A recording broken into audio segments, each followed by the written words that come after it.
யானையை வெட்டிட்டாரு. அவ்வளவு கோபமாக வெட்டினார். யாரையா வந்தா? திருநீர்லாம் பூசியிருந்தாருங்க. திருநீர்லாம் பூசியிருந்தார். அவர் வந்து வேகமாக அப்படி திருநீர் பூசினவர் வந்து வெட்டினாரா அப்படின்னா இவர் தனியாக என் குதிரை எடுத்துகிட்டு போயிருப்பார். இவன் என்ன செஞ்சிட்டான்? வெட்டினர் சிலராம்னு ஒரு வார்த்தையை சேர்த்துனா ஒரு போரே நடக்குது. 4 வகை படையோடு வரார். இப்போது நம்ம அறிவு எப்படி இருக்குது பாருங்கள். இதுதான் நம்ம அறிவு. எப்பவுமே ஒரு செய்தியை சொல்லுகிற போது நம்மளால் என்ன செய்ய முடியாது? உள்ளபடி சொல்லவே முடியாது. காரணம், நமக்கு தற்போதம் உண்டு. நம்ம கருத்தை கலக்காமல் நம்மளால் எதையுமே சொல்ல முடியாது. எது போல? படிகத்தூணிலே படிந்திருக்கிற கரை போல. ஞானிகள் அறிவு எப்படி இருக்கும்? மாசே கிடையாது. மாசே கிடையாது. அவர் பெருமான் என்ன செய்விக்கிறாரோ அதை அப்படியே செய்வாங்க. நாவுக்கரசர் பெருமான் கடலை கட்டி போட்டாங்க.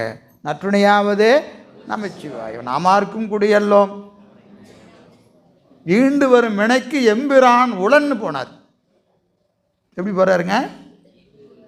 ராஜாட்ட போனோம்னா அவன் ஏதாவது ஒன்று பண்ணுவான். ஏன்னா சமணர்கள் சூழ்ச்சி செய்வாங்க.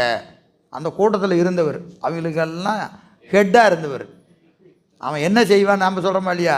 நீ படிக்கிற ஸ்கூலில் நான் வாத்தியாரியா அப்படின்னு சொல்கிறோமா இல்லையா? அப்போ அவர் அப்படியே இருந்தார். அவர்களுக்கெல்லாம் இவர் என்னவா இருந்தார்? வாத்தியாராக இருந்தவர்.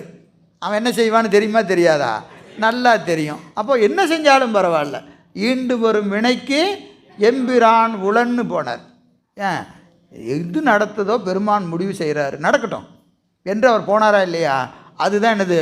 சுத்தமான படிகத்தூண் போன்ற ஞான நெறியை அடைந்த ஆன்மாவின் அறிவு. நம்ம அறிவெல்லாம் எப்படி இருக்குது? பூரா டஸ்ட்டு பதிஞ்சிருக்கு இல்லையா? எது செஞ்சாலும் நம்மளுடைய விருப்பு வெறுப்பு திருவருள் தான் செய்விக்குது. ஆனால் எது கலந்துருது? விருப்பமும் வெறுப்பும் கலந்து நமக்கு அப்படியே அதில் அந்த தற்போதம் என்பது கலந்து நிற்கிறது. அப்போது அந்த தற்போதம் இல்லாத ஆன்மாக்களுடைய அறிவு எப்படி இருக்கும் அப்படின்னு கேட்டால் அடுத்த ஓமை சொல்கிறார். உற்கை தரும் பொற்கை உடையவர் போல் உண்மை பின் நிற்கை அருளார் நிலை. உற்கை தரும் பொற்கை உடையவர் போல் உண்மை பின் நிற்கை அருளார் நிலை.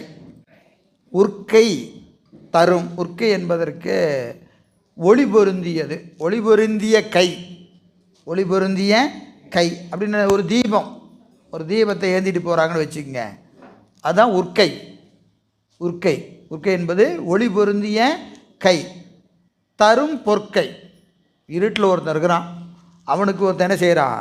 தீபத்தை பிடிச்சி நின்னானா எப்படி இருக்கும்?